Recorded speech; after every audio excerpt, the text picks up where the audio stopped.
PR రద్దు చేశారు. అప్పుడు దానివల్ల ఎవరు నష్టపోయింది? ఆంధ్ర రాష్ట్రం నష్టపోయింది. సుమారుగా ఇప్పుడు 8,000-9,000 కోట్ల లైబిలిటీ మన నెత్తిమైన ఉంది. అది ఒక్క డెసిషన్ వల్ల. ఇప్పుడు రద్దు చేస్తాం అనేది చాలా ఈజీ, జస్ట్ ఒక స్టేట్మెంట్ చేసేయచ్చు, జియో ఇష్యూ చేయొచ్చు. దానివల్ల రామిఫికేషన్స్ ఏంటి? 1, 9,000 crore లైబిలిటీ. 2, ఎవరైతే ఆ ప్రాజెక్ట్స్లో ఇన్వెస్ట్ చేశారు, లైక్ జపాన్ నుంచి soft bank, Singaporean sovereign funds, వాళ్ళందరూ ఇన్వెస్ట్ చేస్తారు. వాళ్ళందరూ ఇప్పుడు ఏమన్నారు? ఆంధ్రప్రదేశ్ రిస్క్ కేటగిరీ, అంటే ఆంధ్రప్రదేశ్లో పెట్టుబడులు పెట్టకూడదు. వాళ్ళకి ఇన్వెస్ట్ చేసిన కంపెనీస్ అందరికీ ఏం చెప్తారు? డోంట్ గో టు ఆంధ్ర అంటారు. సో ఒక్క నిర్ణయం వల్ల జరిగే ప్రమాదం అది. అందుకే ఏ ఒక్క నిర్ణయం తీసుకున్నా చాలా సిస్టమేటిక్గా మేము ఆలోచించి తీసుకుంటాం. Last question.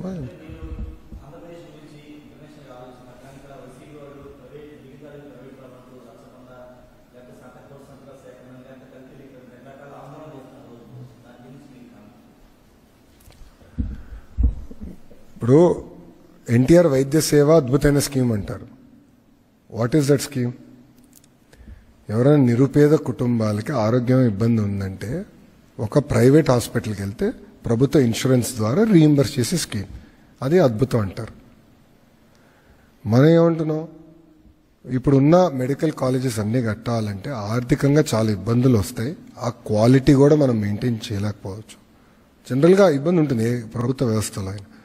అందుకే ఇది పీపీపీ, ప్రైవేట్ పబ్లిక్ పార్ట్నర్షిప్. అంటే ఆంధ్ర రాష్ట్రం ఆ ప్రాజెక్ట్ నుంచి బయటికి రావట్లేదు, కానీ పార్ట్నర్ తీసుకొచ్చి ఆ పార్ట్నర్ ద్వారా ఈ ప్రాజెక్ట్ పూర్తి చేసి గతంలో వాళ్ళు 42% సీట్లే నిరుపేద కుటుంబాలకి ఉచితంగా ఇస్తా అన్నారు. మేము 50% సీట్లు నిరుపేద కుటుంబాలకి ఉచితంగా మెడికల్ సీట్లు ఇవ్వాలని మేము చెప్పాం. It is there in the minutes of the cabinet meeting. నేను రేజ్ చేసిన ఇష్యూ ఇది. సో నాణ్యత పెంచాలి, నిరుపేద కుటుంబాలకి నుంచి వస్తున్న పిల్లలకి మెరుగైన అవకాశాలు కల్పించాలి లక్ష్యంతో మేము పనిచేస్తున్నాం. It is called PPP. It is not being sold. మళ్ళీ మీరు మా టెండర్ డాక్యుమెంట్ కూడా చూడండి. It is called private public partnership. ప్రభుత్వం ఎక్కడ ఆస్తుల్ని అమ్మట్లేదు, ఆస్తులు ప్రైవేట్ కంపెనీలకి అప్పగించట్లేదు. వాళ్ళు కూడా వచ్చి పెట్టుబడులు పెడుతున్నారు. కలిసికట్టుగా ఈ వ్యవస్థని మెరుగుపరుస్తున్నాం. అది మా ఎజెండా. సో వాళ్ళే ఒక సైడ్ ఏమో ఎన్టీఆర్ వైద్య సేవ అద్భుతమైన స్కీమ్ అంటారు, వాళ్ళే అంటారు. ఇంకో సైడ్ ఏమో పీపీపీ కరెక్ట్ కాదంటారు. వాళ్ళకి క్లారిటీ లేదు బాస్ సబ్జెక్ట్ పైన.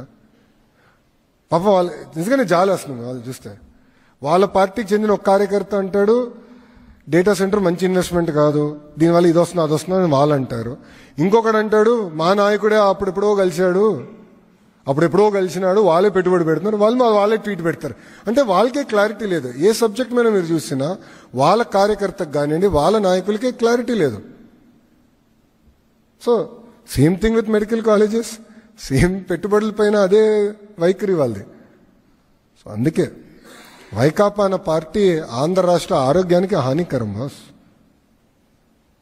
ఫిజికల్ డిసిప్లిన్లో కానివ్వండి, యువత భవిష్యత్తు పైన కానివ్వండి, వెరీ డేంజరస్. అది ఆల్రెడీ 5 సంవత్సరాలు బాగా నష్టపోయాం. మనం ముందరికి వెళ్దాం, పాజిటివ్గా బిల్డ్ చేద్దాం. వాళ్ళు కూడా చెప్తున్నా, నేను ఓపెన్ ఆఫర్, మీకు కూడా తెలిసిన పరిశ్రమలు ఏమైనా ఉంటే చెప్పండి. ఎవరైనా మీ కాంటాక్ట్స్, అందరికీ కాంటాక్ట్స్ ఉంటాయి, అన్నీ నాకు తెలిసినవి నేను అన్ను, వాళ్ళు కూడా ఉండొచ్చు కాంటాక్ట్. ఓకే మంచి కంపెనీలు ఉంటే చెప్పండి, నాకు నా ఎక్స్లో డిఎం పెట్టండి, will reach out to that company. Credit మీరు తీసుకోండి, I have no problem boss. మేము రెఫరెన్స్ ఇచ్చామన్న క్రెడిట్ మీరు తీసుకోండి, దాన్ని ఎగ్జిక్యూట్ చేసామని క్రెడిట్ మేము తీసుకుంటాం, నో ప్రాబ్లం. దీనివల్ల ఎవరు గెలుస్తారు? ఆంధ్ర రాష్ట్రం గెలుస్తుంది. ఆంధ్ర రాష్ట్రం నిరుద్యోగ యువకులు గెలుస్తారు. సో కలిసికట్టుగా పనిచేద్దాం. అంతేగాని ప్రాంతీయ విద్వేషాలు రెచ్చగొడతాం, కులాల మధ్యన చిచ్చు పెడతాం, వాళ్ళే అందరితో మాట్లాడి ఏదో స్కామ్ జరుగుతుందని వాళ్ళే చిత్రీకరించి ఆంధ్ర రాష్ట్రాన్ని తప్పుదారి పట్టిస్తే మటుకు గౌరవ ముఖ్యమంత్రి గారు ఎవరిని వదిలిపెట్టారు. థ్యాంక్ యూ అమ్మా. జై హింద్.